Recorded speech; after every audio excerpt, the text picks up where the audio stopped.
Hello, dear viewers, and welcome back to another fun and exciting episode of This Week in Canada. My name is Roberto Wakerel Cruz. Thank you so much for joining me on this National Day of Truth and Reconciliation. It's the first of its kind of this holiday, but let's first off, before we jump into the news, let's go ahead and give a big thank you to Rumble. Rumble is the site that you should check out because we're on it. You don't like big tech, you don't like YouTube, you don't like censored content, well, you should go and check out our Rumble in the links below and give us a subscription. All of our content has been getting way more views over there, so we have kind of been big fans of Rumble lately, and you should too. Seriously, go check it out and make an account, subscribe to us, and that's where you should be watching us. I like it better than YouTube. Sorry, YouTube.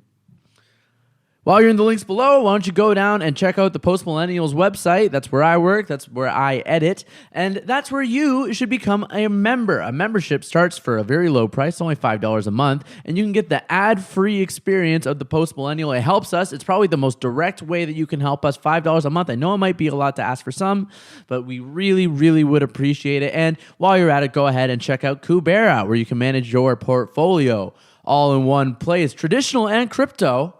It's a one-stop shop if you want to manage everything that you need to do, and it's as easy as managing a spreadsheet. Go ahead and check out Kubera. Now, let's talk about the news. I'm not gonna, lie to you. I really like my viewers. This thing that we have going on. Don't want to lie. It wasn't the biggest news week in the world. There's a few things that we're gonna touch on, but what I wanted to touch on first was this new holiday. Truth and Reconciliation Day, which is the day that that we are recording this here. And there's a couple things that came up that I want to talk about. First off is Justin Trudeau. So he did all of the big kind of ceremonial events, kind of the like Olympic torch event of National Truth and Reconciliation Day yesterday. He did it on Wednesday, and he's not really been seen today on Thursday. I guess he's just taking the day off.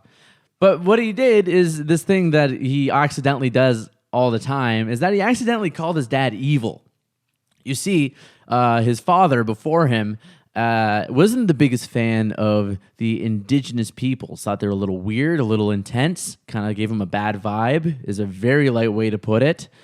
I believe, the last prime minister that created new residential schools. I want to make sure we can put that on the screen if that's not true. I don't want to be factually incorrect. And so here's Justin Trudeau talking about the evil that we have done. So let's just roll this clip. It's only like 10 seconds. It's harder to reflect on the truth.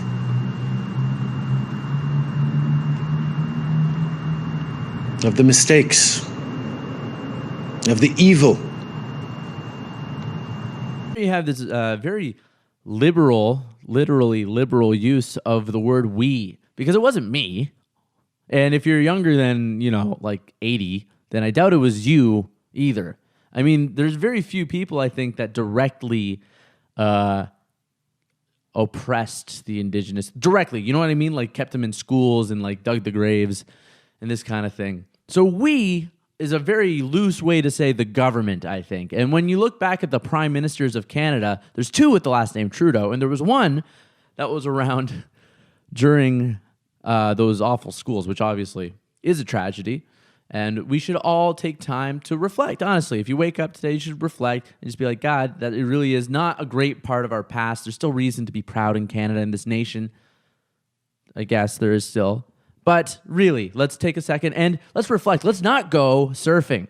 What I would not do today is go surfing. And this is not confirmed. This is a developing story, and we will update you on this. But if you look at the great work of Toronto Sun journalist Brian Pacifume, he dug up a little bit of an interesting thing. He said, hey, where is the Prime Minister today? How's Canada's Prime Minister spending our first National Day for Truth and Reconciliation? Well, have you heard of a little surf town in BC called Tofino?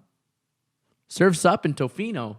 In fact, if you look at the Prime Minister's itinerary for today, the Thursday that we're filming this, he's in private meetings, which of course means going to meet the waves, brother. We all know the Prime Minister is a surfer, bro. Spends a lot of time in BC. He's a fan of the British Columbian province. So am I. I've never been. Seems okay. But Tofino is a little surf town. And you could, if you look, you can see Air Canada Force One, whatever the name of the plane is, taking a trip there today. Now, this doesn't mean necessarily that the Prime Minister is surfing. In fact, only an hour, or only a few hours, about 5 to 6 hours after he landed in Tofino, he started flying back, landing in Victoria via Tofino. So I'm not totally sure what exactly he was doing. It seemed like he could have been getting some waves, but it could have been, maybe he needed to pick something up. I mean, it's kind of annoying that he's flying around anyway, right? You're supposed to be reflecting. Can't you reflect in Ottawa?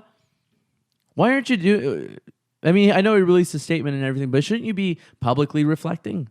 I mean, he's the Prime Minister, right? He's supposed to lead us in this kind of thing. Whatever. He hasn't led us in anything. Man, my segues are on fire today. He hasn't led us in anything. In fact, we know this.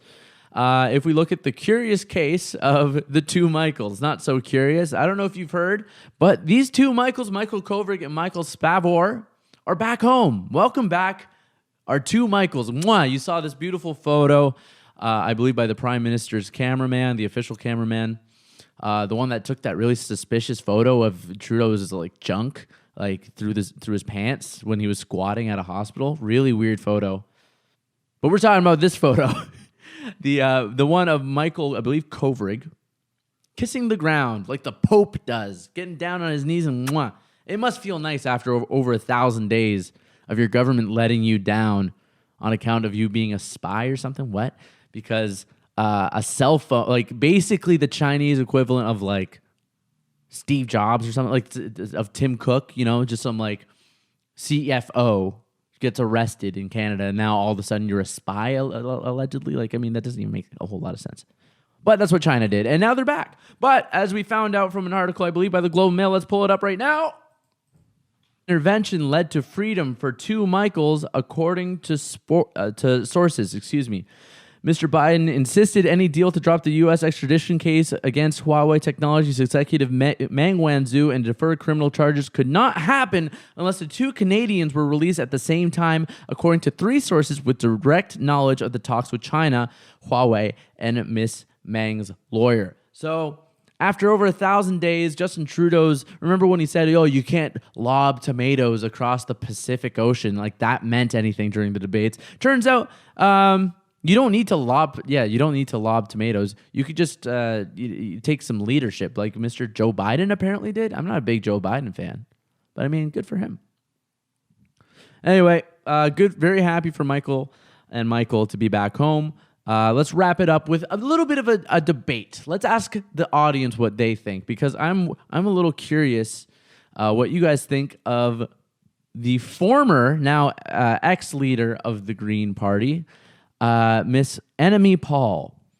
Annamie Paul, as we know, had a disaster of an election. She came, in terms of the popular vote, and basically dead last. I mean, unless you consider like Christian Heritage like a serious party, or like the Libertarian Party like a serious party.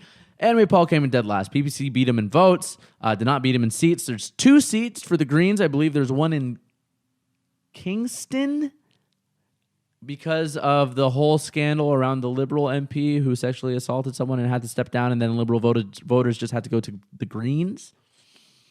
And then there's one in BC, which is Coquitlam, I believe. Anyway, Elizabeth May is riding.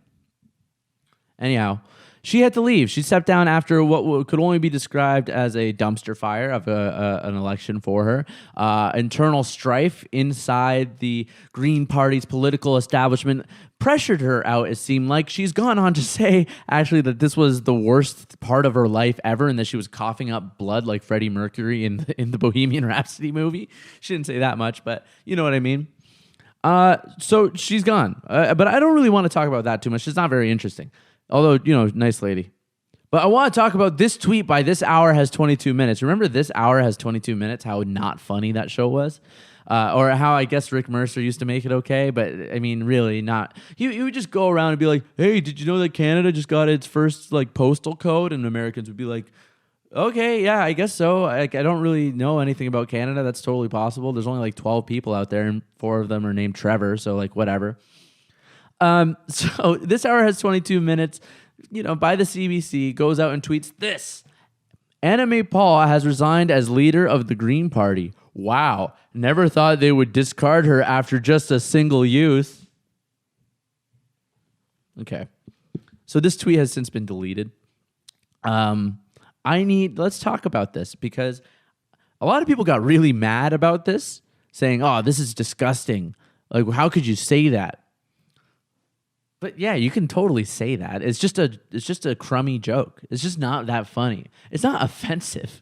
A lot of people were like, "What? How could you ever?" I mean, I feel like a lot of people are just like, a lot of people know that she had this internal strife in the party and she had a horrible time, and a lot of it might have stemmed from this Israel-Palestine conflict that the Green Party got sucked into, and then Jenica Atwin crossed the aisle and all this drama.